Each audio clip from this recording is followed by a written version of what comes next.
Well, hello everyone. Welcome to Your Health in Your Hands. I'm Dr. David Ajibade with the Brain and Body Foundation. Now, if you've heard any of our past presentations, we've talked about the laws of life, where we talk about the 7 areas that human beings are particularly involved in. The 7 areas that you can control, good or bad, but they are under your direct control. And we've talked about your words, we've talked about your thoughts, we've talked about your activity levels, your sleep, your relationships with others, your kind of work you do, all these and others all combine to affect your life for better or for worse.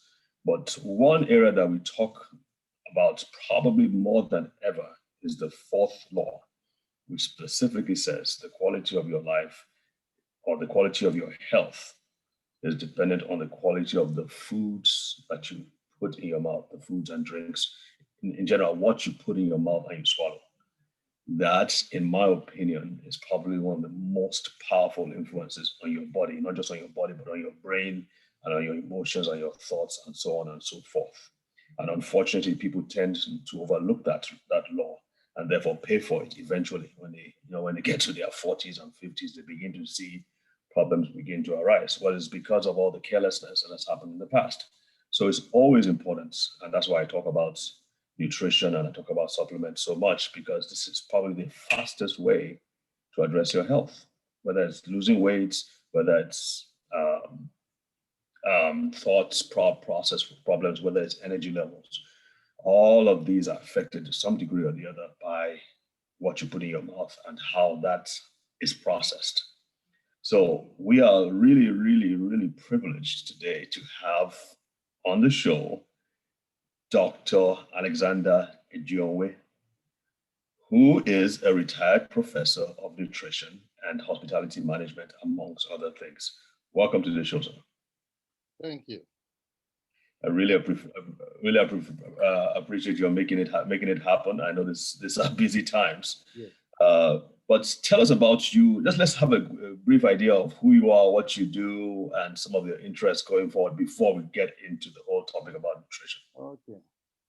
My name is Dr. Alexander Edionwe.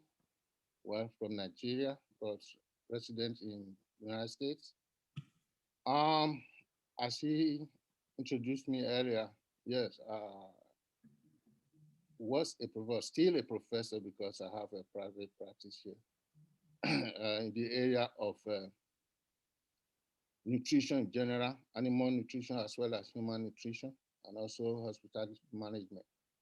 I've been a professor for over 30-something years, just retired 2015 and I'm back. But I'm now the president and chair of a company here, a Greek company here in the United States. We have a subsidiary in Nigeria. It's called Afanic, a Greek company in Nigeria that I'm in charge of right now. Without occupy my time. Nice. So you're doing some, I hear you're doing some agricultural work in not just in Nigeria, but in a few other countries. We have partners in Nigeria and some international partners that we are working with. Fantastic. So the thing about people like you is that you grew up in Nigeria, and you worked in Nigeria for a while before coming to the States. So you have the privilege of perspective. You've seen both worlds. You go back and forth a lot. You have kids who have basically seen both worlds. So you have that rare thing, what we call perspective, and therefore you can speak to us from an understanding when it comes to nutrition. That's probably not everybody would have, correct? Yes. Okay. So let's talk in general about nutrition. Why is it so important to health as a whole? And then we can go through the process from pregnancy, what kind of nutrition is needed, childhood, adolescence, adulthood, and all those. Just let's talk about some of these general principles. Well, this is an area I'm comfortable with. I'm comfortable in as well. Because when my teaching days, we train people to be dietitians. Dietitians are experts in the area of food and nutrition. Mm-hmm. When you're looking at the foods, you have to know what is in food outside the body and what they do when they are inside the body. Mm-hmm. So that's what any dietitian is. Compared to somebody who's a nutritionist, you know about food and what they do. So based on the fact that my background, we look at nutrition, overview of nutrition and health as it relates to health. So we have to. Sorry, Doc, tell me, what's the difference between a dietitian and a nutritionist? What's the... A dietitian we refer to as expert in the area of nutrition. That means you know about food, how to prepare food, what is in food outside the body. Okay. And when you take it into the body, what is doing inside the body. That is the area of a dietitian. Whereas a nutritionist is somebody who learn about nutrition, what is in food. Okay, but they may not know. In the area of nutrition, we have community nutrition, clinical nutrition, and you have basic nutrition, metabolic nutrition. So like somebody who deal with a patient in the hospital, a dietitian, that's a dietitian. But somebody who is outside, you know, maybe working in the lab, doing research in food or other, maybe animal as well. Those are nutritionists. So my background is along those areas, both of them. Okay, fantastic. So it makes you even more in a greater position to educate us. Okay, great. So what we're looking at here, this is the intro, what we call introduction. So my first time probably be in your program. And what I would like to look at is just have overview of nutrition and health. Okay. Right. As you said, I grew up in Nigeria up to high school level, just work a little bit before I moved to the United States around 1978. So I've been here back and forth and was back with United Nations as a consultant to United Nations 3 times to Nigeria, and back and forth for my private practice. So now what we really want to, where we want to start with is looking at the important, what is important. You know, I talk about what you have to have in your body to thrive or to grow, to do everything. We have people, even from pregnancy, when the fetus or the baby is inside the womb and the mother, there are nutrients you have to have, you know, to grow. And then 9 months, then become infant, you have to be aware of the nutrients you need for that baby to grow, then to the adolescents, then to when they are adult, then when they are geriatric, when they are old. So what we are looking for, we eat to really meet that need. There are 6 nutrients we are concerned about, whether in the human, kingdom or animal area. What are they? Water, carbohydrate, fats, protein, vitamins, and minerals. 6. And this is what you need to know all through your life to maintain health. And also, if you're already sick, what you need to make sure you correct or heal. So all these things are outside the body. That's why what comes into that is the environment as well. Whatever, how you maintain your environment. That's why we insist that you maintain your environment, because it's going to end up inside you. If your environment is clean, you're going to be clean, because whatever is coming from there is going to end up in you. So water, for instance, people have about 50 to 60% of the body is water. So if dirty water is what you put it in, it's going to, since it's dirty outside, it's going to be dirty inside, and you are going to be sick. Fat is the same thing. We're talking of fat. Fat, you need fat. You know, where we fatten somebody, even there in some culture, you have to fatten maybe a lady before they get married, right? But it's good. That is for occasion, because that lady is going to grow and probably shed it or remove it somewhere.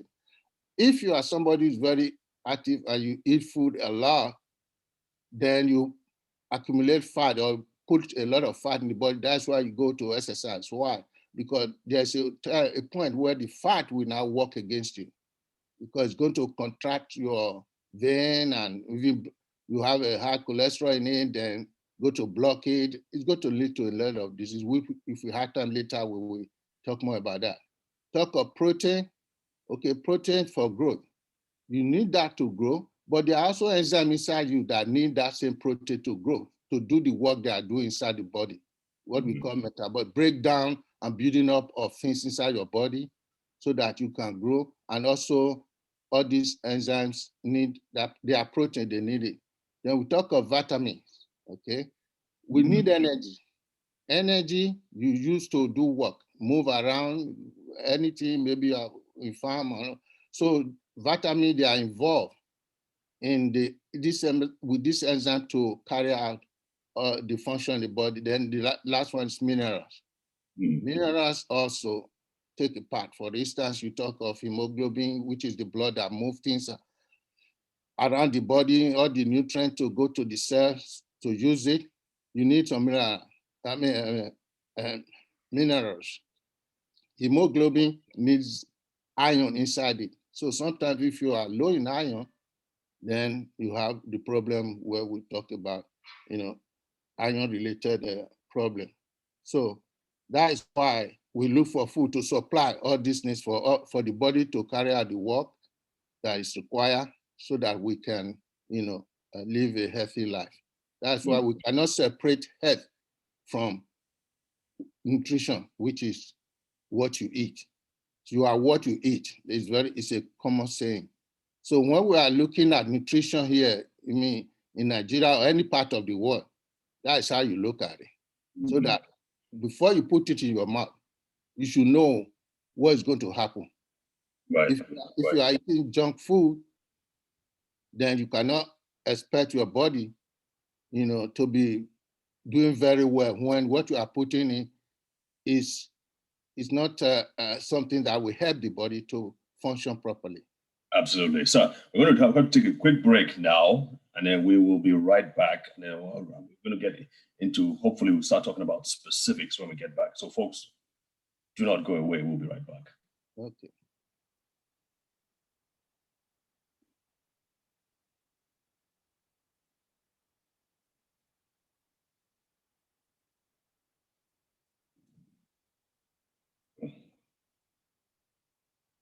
I'm trying to do a pause. I'm going to pause the video now. Hang on. Okay. Oh, wow, this thing is not. The record button only shows when you've expanded this thing. Okay, where is it now? Okay.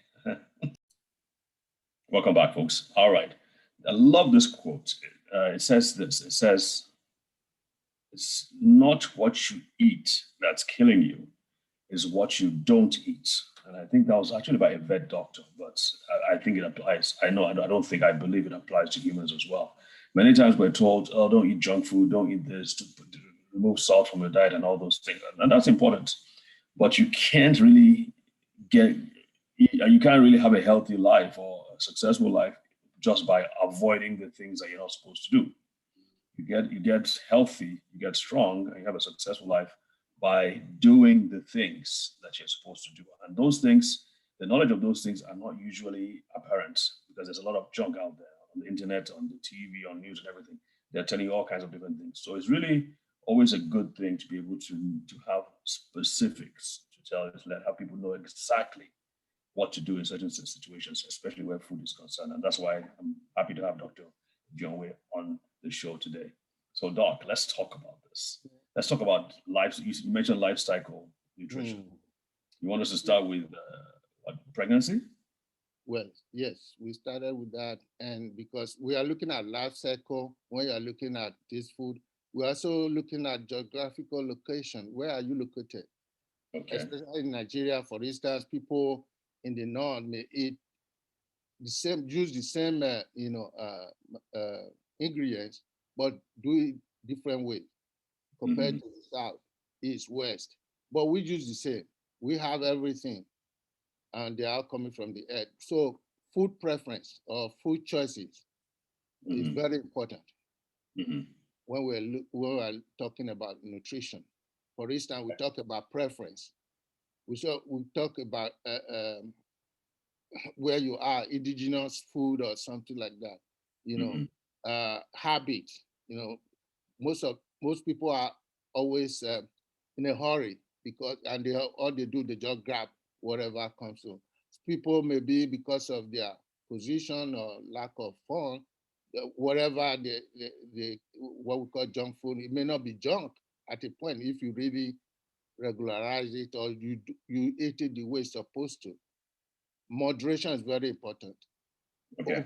Anything you overdo something is going to cause problem. But if you do less of it, it's going to cause problem. So you may not have enough. You may have too much. We will always go within a range. Then All they right. have. So let's get into the specifics. We need to have the specifics. The specific is that you have to understand all these issues that's at play, because your habit, your association, your ethnic heritage, your values, social interaction. There are a lot of things that your emotional state can influence what you eat and how you eat. Then what is available to you is very important. Convenience of that, your age, your weight, even your body weight and your image, your medical condition, the health and nutrition that you are at the level you are in, very important. So if we establish that, that will help us now to go further and be specific. Specific means what? You're talking of how do you get your nutrient into your body? That's it. Okay. We talk about fruits, we talk about vegetable, talk about source of carbohydrate. Well, all those six we talked about, those are the six criteria you are going to use all through your life to determine what you eat, and plus all the conditions I just mentioned, where you are in a hurry, for instance, your age. If somebody in the womb, a baby in the womb, need food. So the mother need food. So the food the baby is going to be getting is coming from the mother. And therefore, what the mother is eating, you have to consider how it will affect the baby. We talk So about nutrients like folic acid. Okay. Okay, where do you get that from the fruit? We talk about iron. Those are all vitamin and minerals. So should a pregnant woman, for instance, I really want us to hone in on this now. A pregnant woman, she's getting pregnant, she's her first child. She has no clue what she should avoid and no clue what she should eat. How would she benefit from this? What would we say she needs to focus a lot more on, for instance? I mean, obviously, can't say everything, but what are the things a pregnant woman should make sure she takes on a regular basis, specifically? Well, the most important nutrient will be folic acid, which is what you get from the vegetable. Most cases, you go to your doctor may have a dietitian as part of their practice. So not in Nigeria. Not in Nigeria. Well, I said most cases, so it may not be available there. But in most cases, you have somebody who will share with you the type of food you will eat. For instance, vegetable is very hard. Vegetable could be different from one area to the other. There are some, when you go to some other area of nutrition, how you use what we call home remedy and stuff like that. You have people advising you type of leafy vegetable you can eat. Sometimes you go by color. For instance, if you are in need of vitamin A, which is also very important, all those antioxidant sources, then you can eat. We have carrots there. We have other pumpkins, things like that, where you can get this nutrient. But in most cases, somebody who may be pregnant, then you focus on eating a lot of leafy vegetables, which will be someplace, especially for my area, Edo State, we have bitter leaves, for instance, which is not widely used all over, but that will be very good, for other reasons. Even when we are talking of something like diabetes, stuff like that, people sometimes when they are pregnant, they also may be suffering from that type 1, type 2 diabetes. Things like that they can include as part of their food. Well, what do you say about the cooking? Is there a place for the raw vegetables as opposed to the cooked vegetables? And our people would like to overcook our stuff. With raw vegetable, what I normally will, you wash it very well and cook it and make sure you don't throw away the water. Eat it with the water, because most vegetables, when you cook them, the way we cook them, we throw away, we throw away the water. But most of the nutrient will be inside the water, you just throw the better part of it away. So normally when you want to do it, and the way we cook our soup there, which is very good, you cut them fresh and put it as part of the soup, like goosey soup or stuff like that. So everything is in there. So when you are cooking if you steam it better, even if you steam it better, so that most of the nutrients are still intact. So that is part of the way we look at it. Then even fruits, the same thing.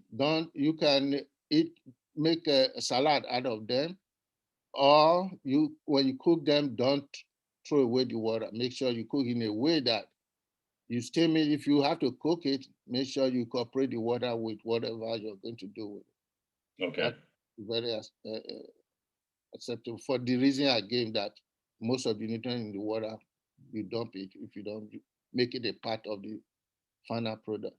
Speaking about vegetables, I really sweet potato I found out has some really great qualities. What do you think about that? Sweet potato is is good. There are a lot of when we talk of say high blood pressure or stuff like that, people may say it's too sweet, but it has a nutrient in it that will help. Such as what kind of nutrients help in sweet potatoes?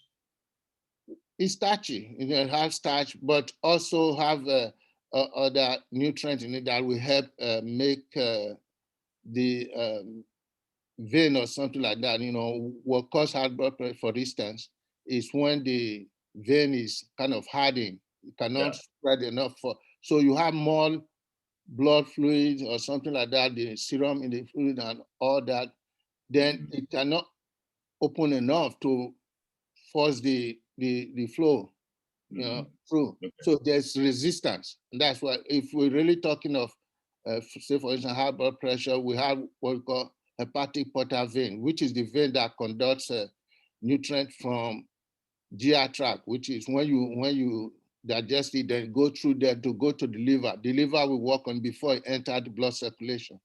If that place is hardened and things are not moving the way to stop, then we have a hepatic portal vein, high blood pressure, and stuff like that, all along the body.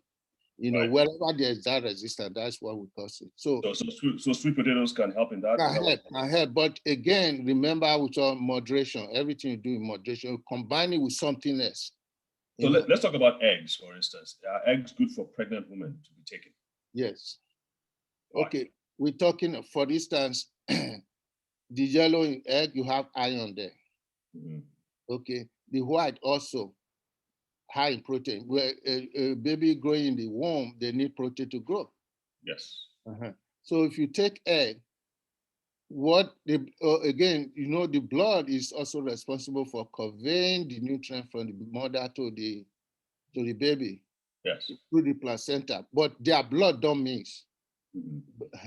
So when that is happening, you have the mother now supplying the iron to the baby in the womb, so that the baby now have enough iron.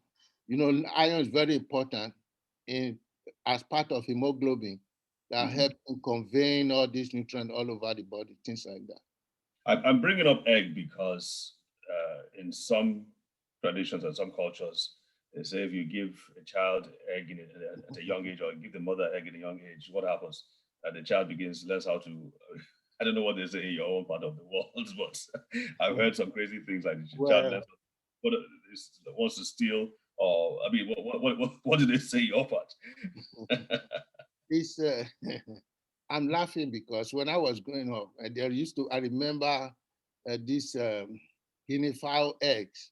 Okay. They bring them to the south, and normally I will have some money. You don't want your parents to know, so you go buy, and they think when you eat that you become a thief. So I remember how many cones I had on my head.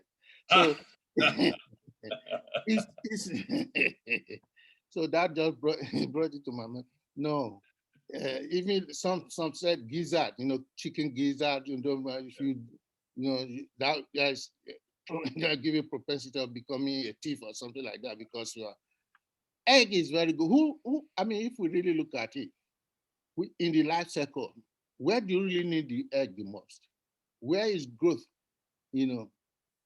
Exponential growth is required the most. Is it not big when you are young and all that? Yes. But old people think they are the one who should be eating the egg, and leave those who really need to be eating the egg. So I remember my mom, her blessed memory. I traveled to Nigeria one time, and she told me that her daughter asked her not to be eating egg. I said, why? He said, no, egg is not good for you. I said, man, egg is every protein. When we are concerning protein, we are comparing to the amount of protein in one egg. Right. That's why when you are doing research, that's what you compare protein level to. So wow. egg is very important for a pregnant woman, Wow. or Yes. even for children. So in fact, I know they've gone around in circles with terms with regards to eggs. They've said eggs are bad or the yolks, even from in the Western world here as well. They've said I think they've come full circle. But I'm going to give you a personal experience at our clinic. One of the mothers, so we deal a lot with children with brain disorders, all kinds of brain disorders. And the mother of one of the children who had a really bad case, she said that for some reason her daughter is always eating or wanting more of eggs. And they wanted to stop her from taking this, is like a 4-year-old girl, and they wanted to stop her. I was like, no. I was like, stop, do not stop her, because that child is like, that child's body knows what is good for her, and therefore is pushing her to eat more of that egg whenever they give it to her. So I said, please give her as many eggs as she can take, because that helps in the development of the brain. It's not just about protein, but also about fats, the right kind of fats, and the right kind of carbohydrates. Does it have carbohydrates in it? Do eggs have carbohydrates? Well, protein, the white side is protein, while the yellow side have iron and fat in it. Yeah. But what we are concerned about, in egg, is not even children. It's anybody that have high cholesterol, because there's high cholesterol in the yellow part. Mm-hmm. Sometimes, if that is the concern, so you have 2 egg white, remove the yellow and 2 eggs. You can use that because you still need it. Right. Or somebody with high cholesterol. But we need cholesterol. Yes. When we're talking of making all those hormones in the body. Right, right. So if you don't have problem with cholesterol, why should you be concerned about egg? The only thing, you don't want to do it too much. At least, in a week, you can maybe 3 times a week, make egg, whatever, if you want to control it, if you have problem with it. But if you don't have problem with cholesterol, what's the problem? Yeah, I think eggs can be, people are now saying eggs are one of the most important. That is full, and when we talk of protein, because your body make muscle, stuff like that, you have to have the right amino acid, about 20 of them. In one egg, all of them is there. But you can also do it to, you have legume and cereal. So somebody eating rice and beans, you have complete protein there. You can get it 20. So if you are a vegetarian or somebody who is concerned about that, or like somebody will say that, if you have high cholesterol, so what you do is just, as I said, remove the yellow, use 2 egg white, and then you're okay. Or you can eat rice and beans, because amino acid that is in rice is not in beans. One is missing in rice, it's not in beans. The one that is in beans, one is missing, that is missing that is in rice, but it's not in beans. So when you combine both of them, then you have complete protein food. Wow. So the way we eat, that is, some of the things, because I always tell people, whether here or anywhere in the world, it's lack of knowledge. It's just, we have the same food. you can call it, and what we have there in Nigeria, we have here, most of the things they have here, they have to import it from tropical region.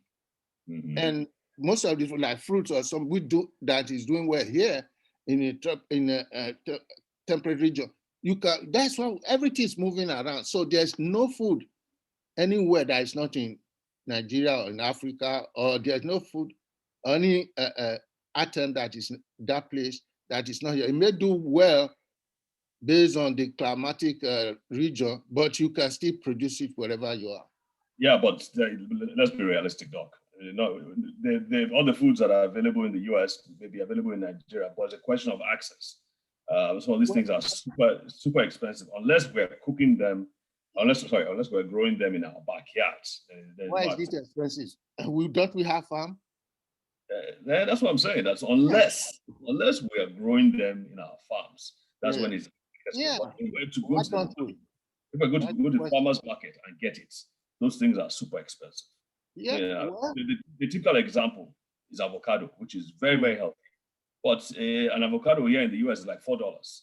In Nigeria, it's also very expensive. So there are certain things. That's why I'm always trying to say, okay, well, I'm always asking people like you who are very experienced in these things, what are the cheap ones that are high nutrient value that we can get available in the market? Because not everybody is going to have a farm.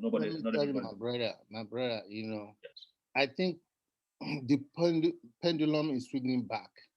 Okay. When I was in Nigeria, my own backyard, we had avocado tree. Okay. I'm telling you, I mean, we weren't buying it. What are we planting now? You know, and that grew with me. When I see houses now, you know, I know, granted that we fence our houses, the corner of the house, you can plant orange tree, avocado tree, and all these things, even pear we have now. Pear, okay. What we call pear, the dark one, where in my language called ohun, you know. That you can have a very high quality value, high quality protein, nutrient that you can use. There are things we have there, but we neglected them, just like we did with our economy, you know, focusing on oil and leaving the other part. That's true. We need to go back. We have everything. That's why I always tell people, I say, in Nigeria, we are like an ocean.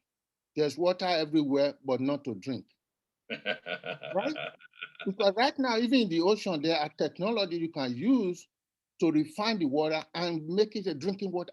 We have everything in Nigeria, I tell you. But the way our focus is what is hurting us now. And I'm glad we are beginning to realize it and go back. Sometimes you don't want to go back, but in our case, we need to go back because we cannot really blame God that He hasn't given us what we need. We have it. That's true. Well, we've run out of time now, Doc. But thank you, my brother. It's a good place to end. The lesson, we don't want to lose our lesson. The lesson is that we need to start going back to start growing our own foods, especially the vegetables, which can easily be grown. You have a little space in your backyards, and most middle class people, and even in the villages, in the remote areas, even have more space to grow some of these things for the health of your family. So let's take that to heart, folks. And Doc, thank you so much for this time that you've taken to do this. Hope to have you on more to educate our Nigerians and our people about healthy food habits. And we count on you to do that. Appreciate. Okay. Talk to you later. Excellent. All right. Thank you, sir.